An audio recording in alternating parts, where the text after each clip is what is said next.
Hello, कसे आहात तुम्ही सगळे? तर सॅटर्डेला ना जेवण बनवायला खूप उशीर झाला होता, म्हणून आम्ही परत शिवराज ढाब्याला आलो होतो. कारण की परीला ना खूप आवडतं इथलं जेवण. अगदी कमी स्पायसी असतं, ऑइली पण जास्त नसतं, त्यामुळे तिला खूप जास्त आवडायला लागलं. त्यामुळे तीच बोलली की बाबा आपण जाऊयात तिकडे. त्यामुळे तिकडे जाऊन आलो. रविवारचा दिवस काय एवढा काय खास नव्हता, पण संध्याकाळी आम्हाला बाहेर जायचं होतं. त्यासाठीच आम्ही दोघीजणी असं छान तयार झालो होतो. परीला अगदी मी प्रिन्सेससारखं नेहमी तयार करते कुठे बाहेर जायचं असेल तर. आणि तिचं म्हणणं असं होतं की तू मला उचल आणि गोल गोल फिरव, त्याचा तू व्हिडिओ बनव आणि यूट्यूबला टाक. मी जेव्हा व्हिडिओ बनवते ना ती अशी मध्ये मध्ये येते, कारण तिला खूप जास्त आवडतं कॅमेरामध्ये यायला. त्यामुळे मी तिला घेते आणि तिचा असे छान व्हिडिओ बनवते. तर आम्ही सगळे फॅमिली तयार होऊन आहे ना बाहेर चाललो होतो, कारण की पार्टी होती. पप्पांनी नवीन गाडी घेतली होती, त्याचीच त्यांनी पार्टी दिली होती आज. तर आमच्या इथनं जवळच एक हॉटेल आहे, शगुन हॉटेल, तर तिथे गेलो होतो. आणि हे सगळे आमचे फॅमिली मेंबर आहेत.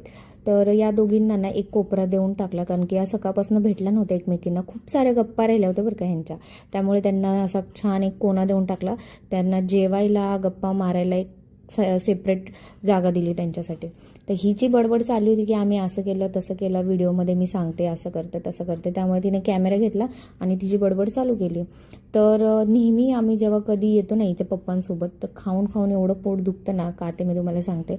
पहिले तर मसाला पापड मागवला, नंतर व्हेज मंचाव सूप मागवला, नंतर मंचुरियन मागवले आणि इतकं काय काय मागवतात ना बापरे. खाऊन एखाद्याचं पोट दुखेल अक्षरशः, खाऊन खाऊन एवढं मागवतात नाही बोललं तरी. मग शगुन स्पेशल एक भाजी होती ती आणि पनीरची भाजी, नंतर राईस मागवला आणि शेवट आईस्क्रीम तर झालंच पाहिजे यार. पोरांच्या आवडीचं नाही घेणार असं होणारच नाही.